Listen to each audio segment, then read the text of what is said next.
And I'm Meg. And I'm Brad, and today we're joined by Rachel Mayer, CEO and co-founder of Trigger Finance. Now, Trigger Finance is the mobile app that helps you manage your portfolio. It simplifies your investment ideas. So welcome, Rachel. Thank you for having me. It's Certainly. a pleasure to be here. Before we dive in on today's topic, can you tell us a little bit more about Trigger? Sure. So Trigger is if this then that for finance. You construct triggers on top of your existing brokerage account. Triggers are conditional rules, just like if this then that. You can build triggers that trigger on any type of data, like if Apple trades at 800, you want to buy Google instead, or if the Fed raises interest rates, you want to sell an ETF. We expand the variety of triggers that your traditional brokerage has for you in place. And you can simply receive an alert or actually place an order through the mobile app itself. Brings up a great point because we had previously spoken about if this then that and how millennials are using those services. Exactly. How does this differ? A lot of brokers have some of these conditions already in place, but they're very limited and they're hidden behind a lot of jargony words. You can already trigger on price movements, last traded price, percent change on day, but those are mostly delayed. They're triggered on 15 minutes worth of delayed data. At Trigger, we use real-time data provided by Nasdaq. And so you'll be able to trigger on the real price of Apple, Google, Chipotle, etc. We don't just stop there, but our vision is to trigger on the wealth of data that the universe has available to us. That includes corporate fundamentals, economic events. You can trigger on Twitter, on weather. Anything that you have an idea for that correlates to a particular investment idea, we will let you do that straight through your phone. We can't compromise on data, that's why we chose Nasdaq. But the key is that we have integrations with existing brokers such that you can already log in with your existing account and leverage what the brokerage does best, which is execute your orders. We combine all the data types in an awesome interface. And just like the app, if this and that, you can set the triggers and they will trigger whenever your condition is met. Now, it's interesting that you mentioned the brokerage firms that you integrate with, the ones such as Robinhood, E-Trade, TD Ameritrade, Exactly. Tradier.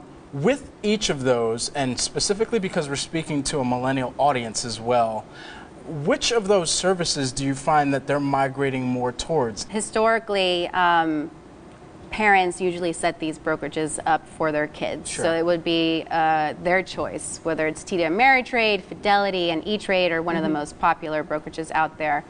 But if a millennial decides to start investing on their own, usually they're gravitating more towards Robinhood, which is a mobile-first solution. It's free. You can't beat free. We like free. We like free, and the interface is understandable. It looks like Uber. It looks like the apps that we've been using already. Some of the trends that the brokerages have been seeing is over 20 to 25% of their customer base is millennials. Wow. Millennials are, as we all know, we will be the largest generation of income-producing wealth. And so all these brokerages are trying to grab these millennials, because whether or not they're trading now doesn't really matter. It's where they're going to be trading in 10 or 15 years. Sure. The most important fact is that mobile trading is experiencing explosive growth. Triple-digit numbers, 300%, 700,000%. Less so on web, because when are we on the web if not at work, and you don't want to be trading at work? When dealing with brokerage services, there's ultimately a great deal of terminology, right, or jargon that millennial investors may not be familiar with, may be intimidated by. Now, what would you say are the most critical, 5 or so you think would be helpful for millennials to better understand? Absolutely. We've come up with a list of 5 key terms that you need to know when you open a brokerage account. The first key word is a market order. If you just wanted to buy a stock regardless of price, that's a market order. It essentially just says, I want to buy 10 shares of Apple right now, regardless of the price. Okay.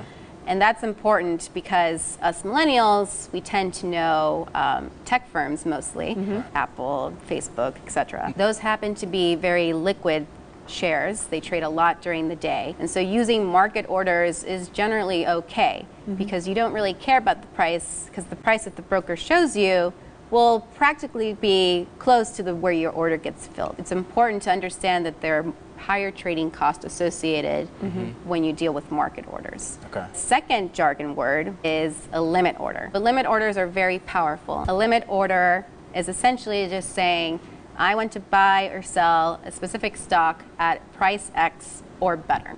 So much like a market order, a limit order guarantees price but not execution. I want to buy Apple at 90. I want to buy 10 shares. You will be guaranteed to buy Apple at 90 or better, but not necessarily all 10 shares. And that's sort of like the big difference between market and limit. One guarantees price, the other guarantees execution. As millennials grow and they start trading things outside of just tech stocks or biotech stocks, when you trade less liquid stocks, limit orders help you watch the market when you're not there. Third and most important order is a stop loss order. Yeah. Okay.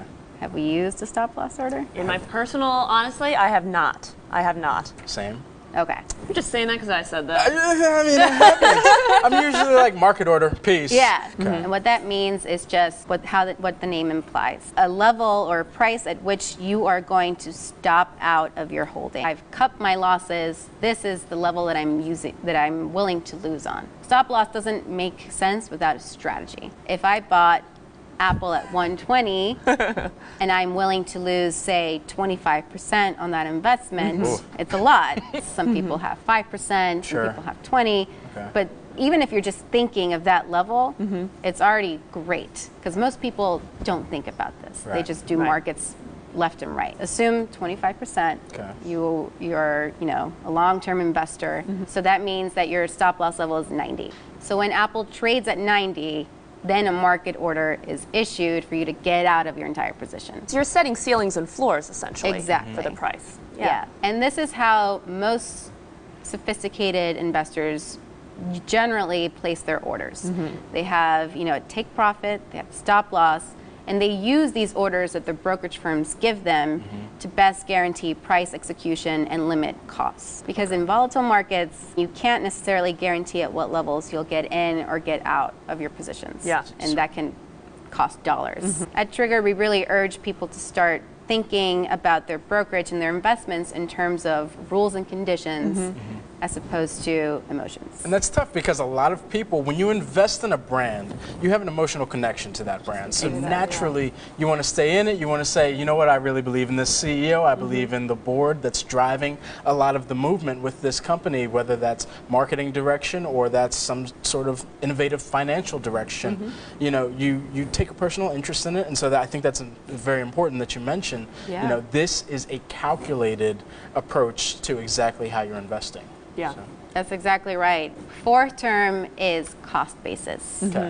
So this is more tax related other than anything else. I know tax is a bummer, but at the end of the day, if you want to know how much money you've made or lost, the broker has to tell you what is the cost basis, i.e., what is the cost of the investment plus any associated broker fees and commissions. If you bought 2 shares of Apple at 100 and your broker E-Trade charges you $10, then your cost basis is $210. Okay. It's usually expressed as a total investment or on a per share basis. The fifth and final jargon word, capital gains and capital losses. Capital gains is divided into 2 segments, short-term capital gains and long-term capital gains. What does it mean? When you sell an asset after you've bought it, you've realized some sort of gain or loss.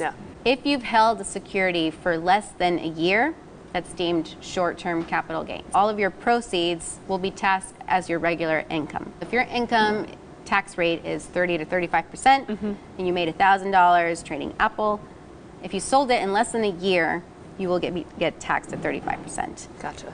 The day after it hits a year, that jumps down to 15%. It's a pretty significant price jump in savings from one day to the next after holding a stock for a year. Going back to a topic you talked about last week, robo-advisors, they do a lot of tax loss harvesting, and all what they're doing is exactly manipulating capital gains and capital losses, offsetting them against each other so you don't have short-term capital gains. Another fun fact let's say you had a really bad year. You lost money. The IRS allows you to deduct $3,000 worth of capital losses.